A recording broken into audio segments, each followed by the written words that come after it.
Now let's talk about pheochromocytoma. आज हम pheochromocytoma के बारे में डिस्कस कर लेते हैं। फियोक्रोमोसाइटोमा में हमारे पास जो इथियोलॉजी है वो क्या है, मोस्ट कॉमन ट्यूमर है of adrenal medulla. Adrenal medulla का जो मोस्ट कॉमन ट्यूमर है वो क्या है, फियोक्रोमोसाइटोमा। एडल्ट्स के अंदर जो है ये कॉमन है, जिस तरह हमने न्यूरोब्लास्टोमा में पढ़ा कि चाइल्ड के अंदर है। जिस तरह ब्लैक हेरो है में यहाँ पे दिखाया गया है क्या फियोक्रोमोसाइटोमा। रेड एरो जो है ये क्या है, मेटास्टेसिस को रिप्रेजेंट करते हैं। इसमें याद रखना है कि क्रोमेफिन जो है सेल्स हैं इस तरह से डिराइव होते हैं विच राइज फ्रॉम न्यूरल क्रेस। अब इसके साथ कुछ एसोसिएशन है जो कि मे बी एसोसिएटेड है विद जर्म लाइन म्यूटेशन, जिनमें NF1, VHL, RET, M2A, M2B जो है म्यूटेशन है जो फियोक्रोमोसाइटोमा के साथ एसोसिएटेड है। अब इसमें एक रूल ऑफ 10 है। रूल ऑफ 10 का मतलब क्या है कि ये 10% मिनिग्लियन होता है, 10% जो है बाइलेटर होता है, 10% एक्स्ट्रा एड्रेनल होता है ब्लैडर वॉल के अंदर और आर्गन ऑफ ज़करकांड के अंदर मौजूद है। आर्गन ऑफ ज़करकांड क्या होता है? It is a chromaffin body derived from the neural crest located at the bifurcation of aorta और at the origin of inferior mesenteric artery. तो ये हमारे पास यहाँ पे मौजूद होता है। लेट्स से ये क्या है, आयोटा है, इसकी बाइफर्केशन है, तो इस लेवल पे जो है ये मौजूद होता है। Then it 10% calcify and 10% also present in the kids। तो ये हमारे पास क्या है, फियोक्रोमोसाइटोमा। सिम्टम में मोस्ट ट्यूमर जो है epinephrine, non epinephrine and dopamine को सीक्रेट करते हैं और इस वजह से एपिसोडिक हाइपरटेंशन होता है और इस वजह से इसके बाद जो है एरिथ्रोपोइटिन भी प्रोड्यूस करता है। And we know that erythropoietin cause RBC production and इस वजह से पॉलीसाइ excessive production of erythropoietin can cause polycythaemia. Symptom जो होते हैं स्पेल में होते हैं, यानी आते हैं और जाते हैं, ठीक है। इसमें एपिसोडिक हाइपरटेंशन जो है, एपिसोडिक जो हाइपरहाइड्रोसिरोनिज्म है, सॉरी हाइपर एंड्रेनर्जिक सिम्टम, यानी high level of epinephrine, non epinephrine and dopamine cause adrenergic symptom. ये प्रेशर को ज्यादा करेगा, ब्लड प्रेशर, पेन यानी headache, perspiration mean excessive sweating होगा, पल्पिटेशन होगा, आर्टरी ज्यादा होगा और पेलर होगा। तो ये हमारे पास 5 एड्रेनर्जिक सिम्टम हैं जो कि हाइपर एड्रेनर्जिक है, ठीक है। फाइंडिंग में क्या होगा, केटोकोलामिन ज्यादा होंगे और मेटानेफ्रिन ज्यादा होंगे, जिसमें हमारे पास होमोवेलेनिक एसिड एंड विनाइल मेंडेलिक एसिड जो है यूरिया एंड यूरिन और प्लाज्मा के अंदर ज्यादा होंगे। तो इसके अंदर क्या है, फाइंडिंग है। प्रोमोग्रेनिन, साइनेप्टोफाइजिन एंड NS1 NSE जो है इसके अंदर पॉजिटिव होंगे। ट्रीटमेंट में हम क्या देंगे, इरिवर्सिबल अल्फा एंटागोनिस्ट जिसमें हमारे पास फिनोक्साबेंजामीन है which is followed by beta blocker prior to tumour resection. अब यहाँ पे एक पॉइंट नोट कीजिए कि जो अल्फा ब्लॉकेज है ये must be achieve before giving a beta blocker. Beta blocker से पहले हम अल्फा ब्लॉकर जो है देंगे और इसको हम हाइपरटेंसिव क्राइसिस को प्रिवेंट करने के लिए देते हैं। तो जिस तरह ए बिफोर बी, तो इसके लिए इसका मतलब ये है कि बीटा ब्लॉकर से पहले हम अल्फा ब्लॉकेज का करेंगे, ठीक है। फिनोक्साबेंजामीन जो है फॉर फियोक्रोमोसाइटोमा, ये भी हमारे पास एक निमोनिक है। तो ये हमारे पास क्या है, फियोक्रोमोसाइटोमा।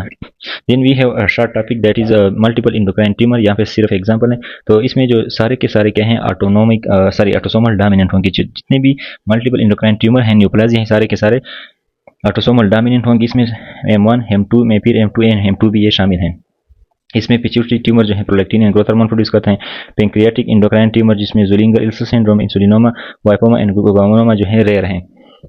पैराथायराइडिनोमा आता है और ये जो मेन वन है it is associated with M1 जो है म्यूटेशन सप्रेसर, जो कि ट्यूमर सप्रेसर जीन है क्रोमोसोम नंबर 11 पे एंड कोड करता है मीनिंग के लिए, ठीक है। एंजियोफाइब्रोमा एंड कोलेजिनोमा और मेनिंजियोमा के साथ क्या है, M1 जो है एसोसिएटेड है।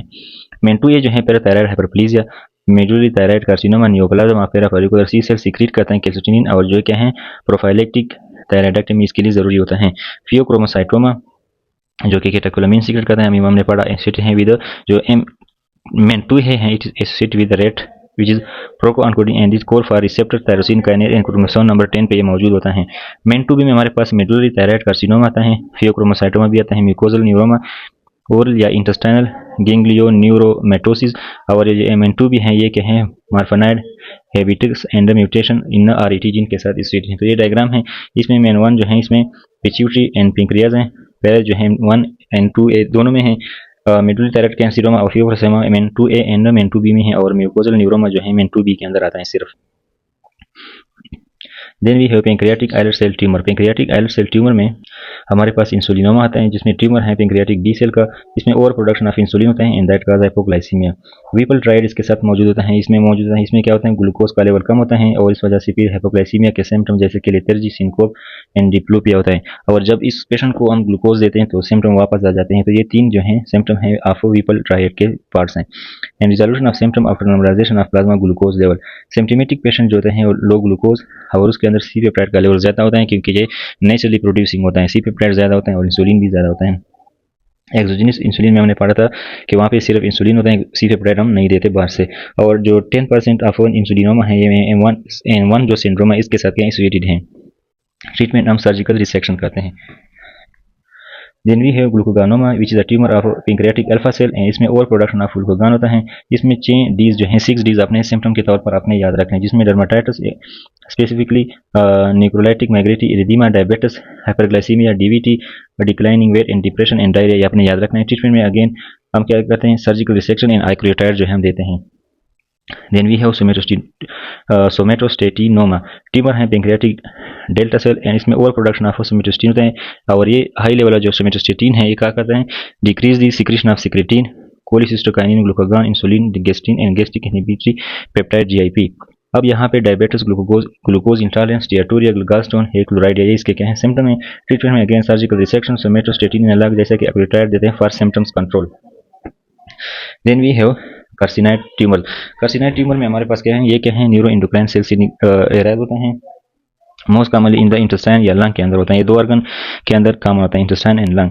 न्यूरो इंडोक्राइन सेल जो होता है सिक्रीट करता है 5-HT विच क्या करता है, undergo hepatic phosphor metabolism and then enzyme इसको ब्रेक MMAO जो है लंग के अंदर इसको ब्रेक करता है।